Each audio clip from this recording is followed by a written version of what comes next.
Welcome to my kusina. Magluluto ako ngayon ng giniling na karne ng baboy.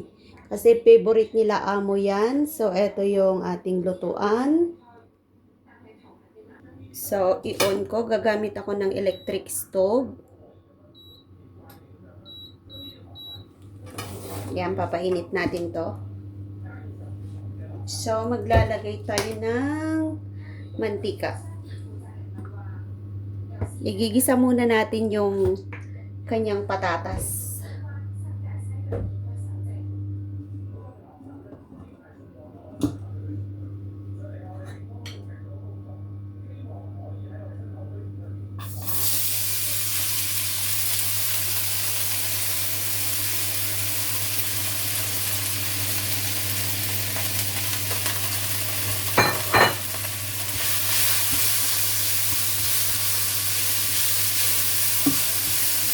Kailangan iprito ko kasi pag prinito ko yung patatas, mabango.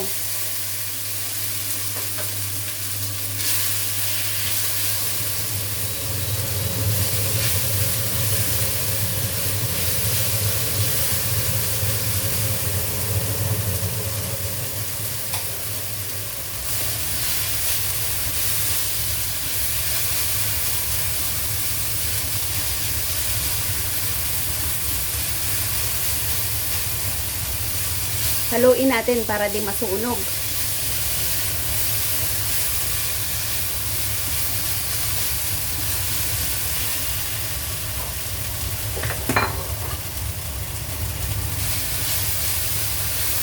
So, eto, itatabi muna natin.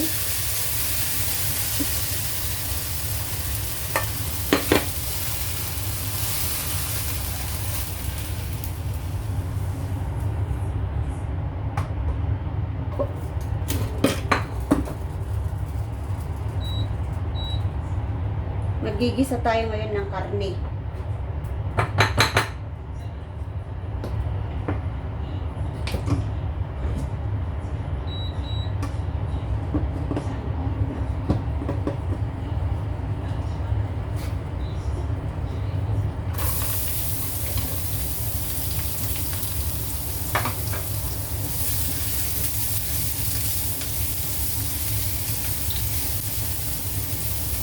Ang bango ng bawang.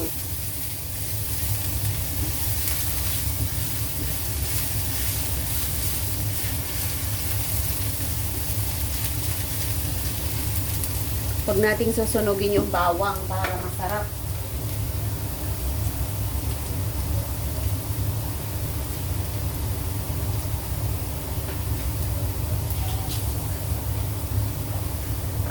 Itong karne po na gagamitin natin, minarinate ko na po kaninang umaga to. So, hindi ko napakita. So, dito sa Hong Kong may pang-marinate talaga nila. Yung light sauce, harina, at saka paminta.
So, eto, itatabi ko rin to.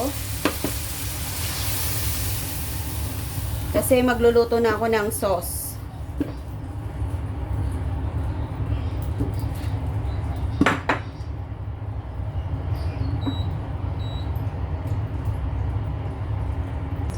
So, eto po yung gagamitin kong sauce, ketchup, at saka yung kamatis.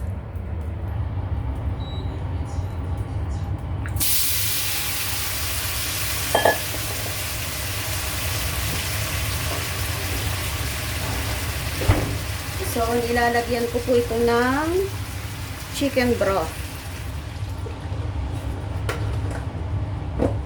Then, takpan natin.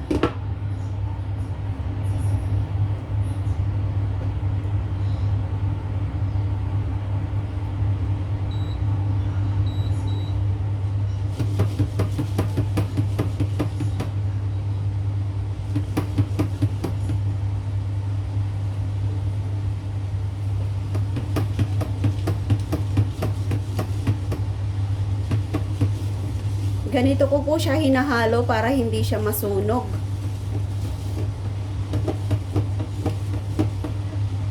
Kasi kailangan lumambot yung kanyang kamatis.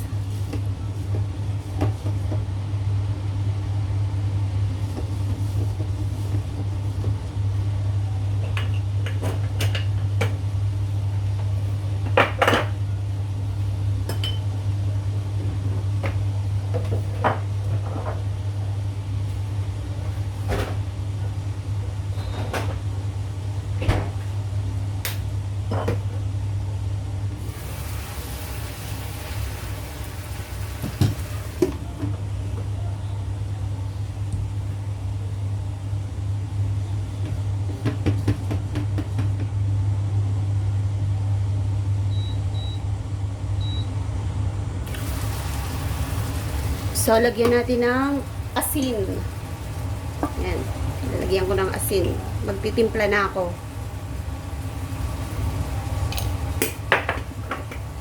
Lalagay ako ng asukal. Sugar. Ayan, sugar. Nilalagyan ko ng 2. Then, naglalagay din ako ng light sauce. Wala na kaming light sauce. And then, konting dark sauce. Para magkaroon siya ng kulay. And then, yung ating ketchup.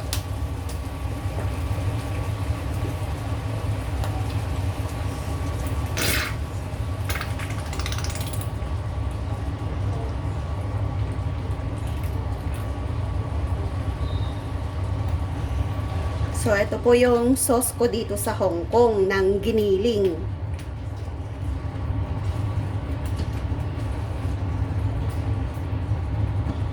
Yan, lutuin pa natin yung kamatis kasi hindi pa siya ready. So, tingnan nyo yung sauce natin naging dark na kasi nilagyan ko siya ng dark sauce.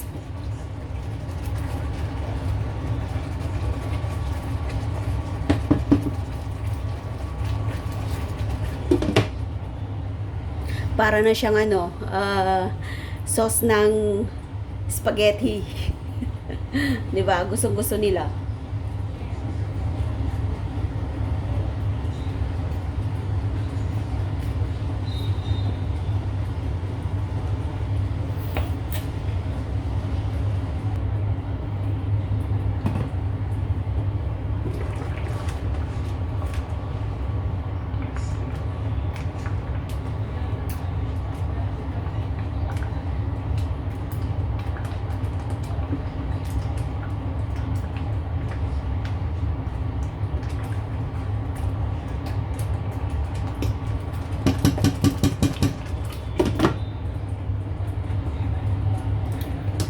So, kung meron po kayong pangalan nito, meron kayong oyster sauce at kulang yung lasa, pwede kayong magdagdag.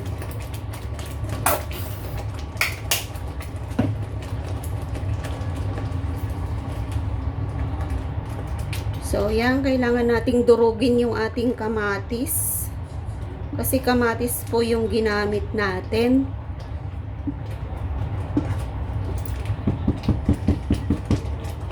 So, ilalagay na natin yung ating iginisa.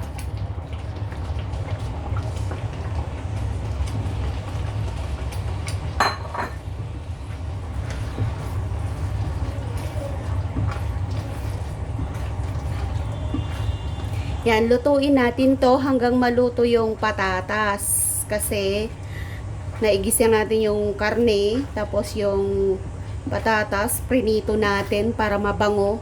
Ang tendency po nung patatas, kaya prinito ko siya, mabango po siya kaysa yung sariwa na nilalagay mo.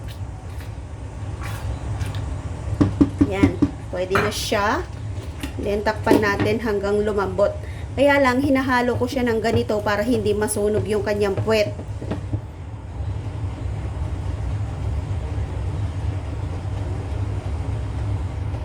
So, kung may dahon kayo ng laurel, lagyan nyo kasi nga wala tayong kwek-kwek o tawag doon, itlog ng ugo.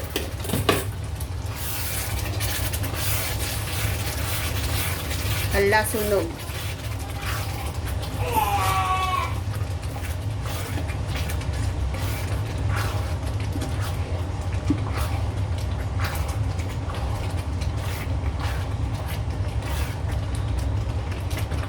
Sunog yung puwet.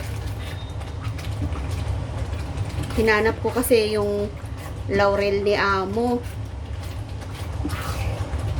Tinago niya sa pinakailalim ng kabinet.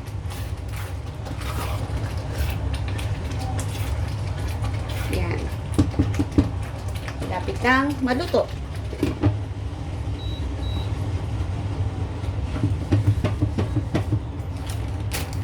So, ito yung laurel namin. Ang dami, oh.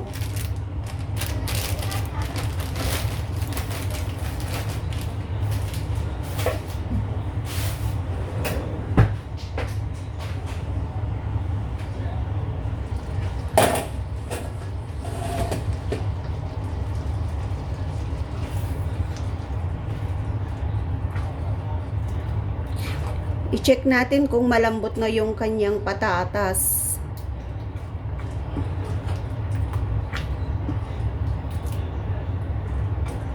Yan, sarap.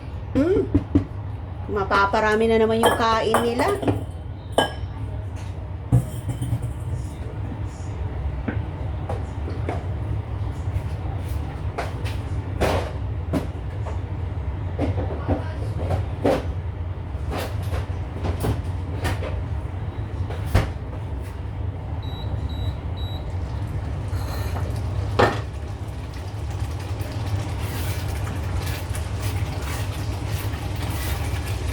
So, yan. Thank you for watching po sa inyong lahat. Ito na po yung ating giniling na karne ng baboy. Thank you so much po. Bye!